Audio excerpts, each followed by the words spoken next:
Bom, gente, tudo bom? Na aula de hoje nós vamos corrigir a nossa atividade de revisão. Foi a atividade que eu passei para vocês na aula passada, certo? Essa atividade, lembrando, que é sobre os assuntos que vão cair na nossa avaliação, no nosso teste agora da segunda unidade. Então, preste bastante atenção, porque chegou a hora de, se tiverem dúvidas ainda, tirarem as dúvidas, certo? Então, vamos lá. Eu passei para vocês um texto, né? E vocês deveriam ler esse texto. O tema é: à meia-noite levarei seu sono. Nas outras aulas, teens relutam em largar a internet e ir para a cama. Esse texto é de Yuri de Castro Torres. Aí diz assim, ó: com poucas variações, a história é a mesma. Pareço um zumbi. É difícil voltar à rotina. Dormia às 5 e acordava às 1. Vocês devem estar bem fazendo isso nessa quarentena, né? É voltar ao ritmo escolar com intermináveis aulas que começam às 8 horas, enquanto o dia brilha lá fora e a sua cama chama. Não é mole. Mas quem são os inimigos da rotina saudável do sono dos teens? A resposta é fácil. A internet, o celular e, é claro, a internet no celular. Essa geração está cada vez mais conectada, disse Silvana Leporassi, coordenadora de orientação educacional do Colégio Dante Alighieri. Dormem com o celular ao lado e ficam trocando mensagens com os amigos. Para Cristiano Nabuco, coordenador do Programa de Independentes de Internet do Instituto de Psiquiatria da UESP, os adolescentes espirram do controle dos pais. Eles não dormem e a internet é um apelo muito forte. Segundo Silvana, isso atrapalha o aprendizado, pois a fixação do conteúdo ocorre durante o sono. Mateus, 17 anos, de Santos, São Paulo, por exemplo, é um madrugador, confesso. Nas férias, e até 6 horas, fácil, conta. Como é professor de informática, o garoto passa horas fuçando novas ferramentas online. Como agora tem de pular da cama às 6h30 da madrugada, demora de acordar, de verdade. É a mesma situação de Guilherme, 16 anos, de São Paulo, que zumbiza durante as primeiras aulas do dia. Tem que jogar água gelada na cara. A técnica para disfarçar os olheiros de maquiagem e a estratégia para espantar os bocejos é música alta no caminho para a escola.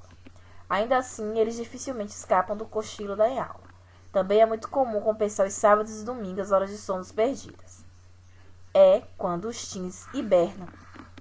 Stephanie, 15, dorme até depois do almoço. Vale a pena, testa. Sento-me em frente ao computador e esqueço da vida. Nem vejo o tempo passar, diz Brena, 16. A impressão do tempo voar faz sentido do ponto de vista científico. Segundo Nabuco, o cortês pré-frontal, parte do cérebro que controla os impulsos e a sede da razão de conhecimento, ainda não é totalmente desenvolvido nos adolescentes. Por isso, de acordo com o médico, é mais difícil saber a hora de desconectar e contar carneirinhos para dormir no mundo real.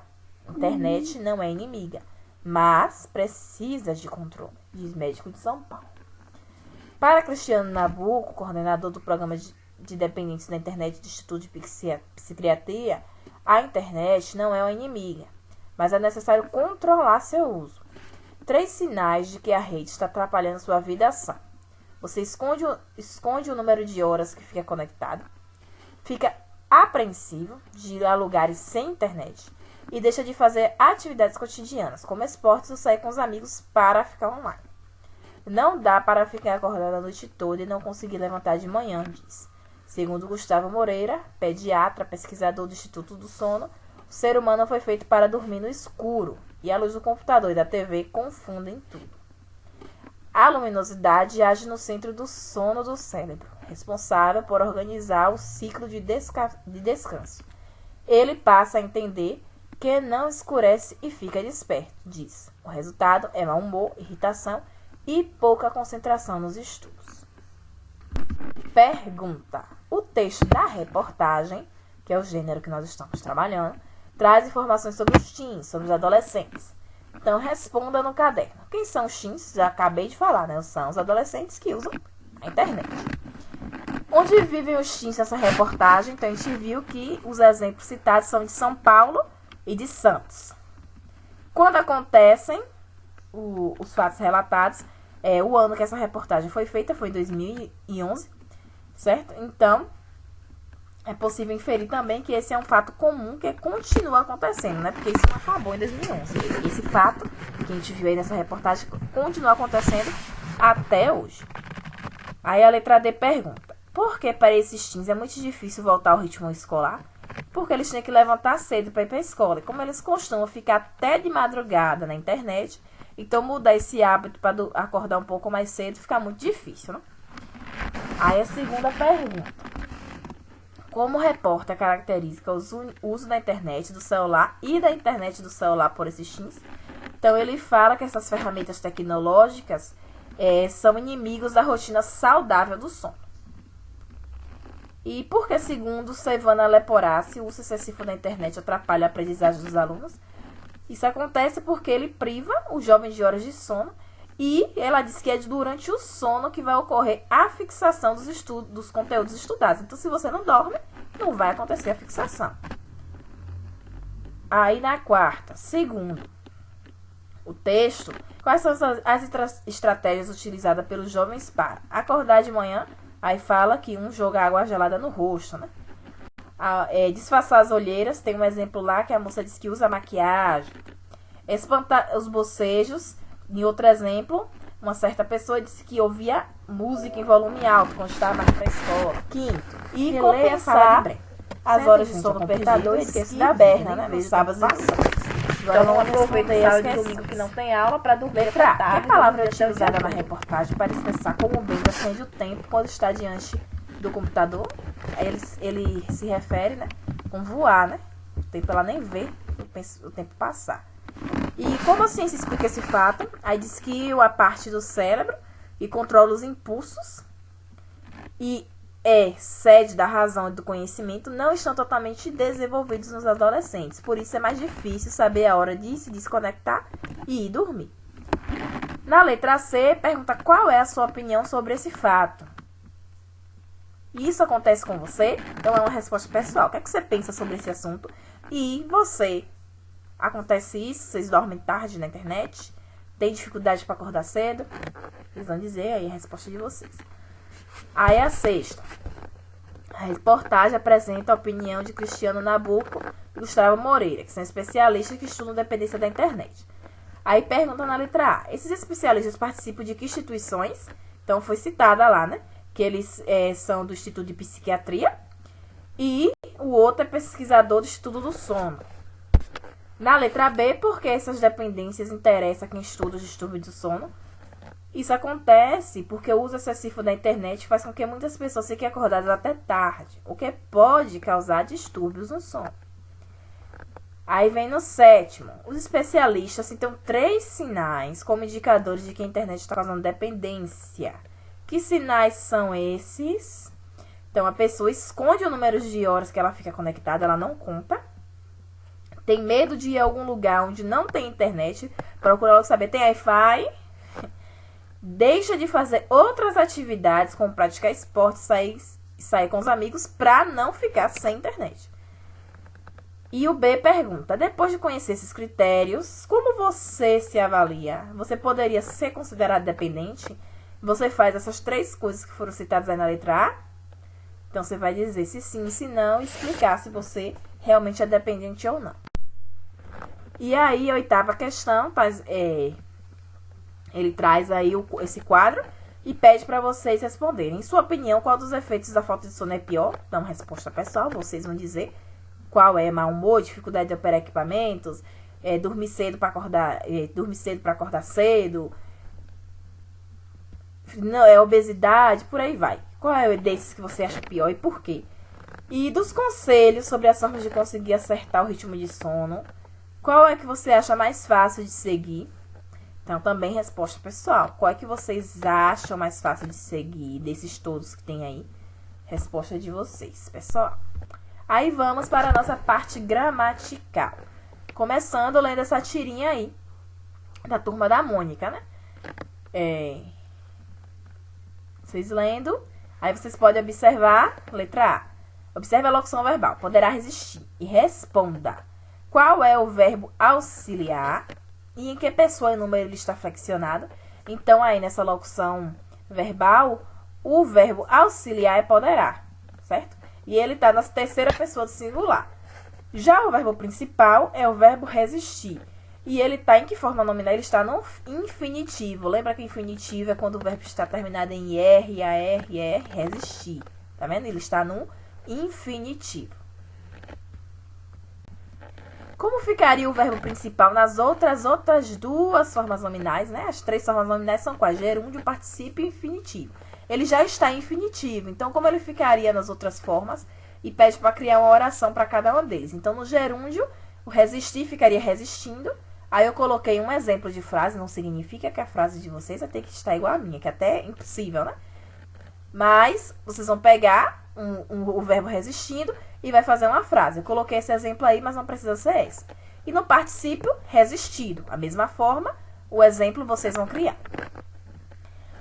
Substitua a locução verbal em destaque por um verbo correspondente. Então, a locução é poderá resistir. Então, a frase poderia ficar como, em vez de ficar um dia você não poderá resistir, vai tomar banho, transformando essa locução em um verbo só, vai ficar um dia você não resistirá e vai tomar banho. Aí, na tirinha acima, ou que a gente viu antes, né? Aparecem outras locuções verbais, não é só essa que a gente viu falando até agora. Então, vocês deveriam achar lá quais foram essas outras. São elas: vai tomar, vou aceitar, vou querer e vai estar. Todas aí são locuções verbais.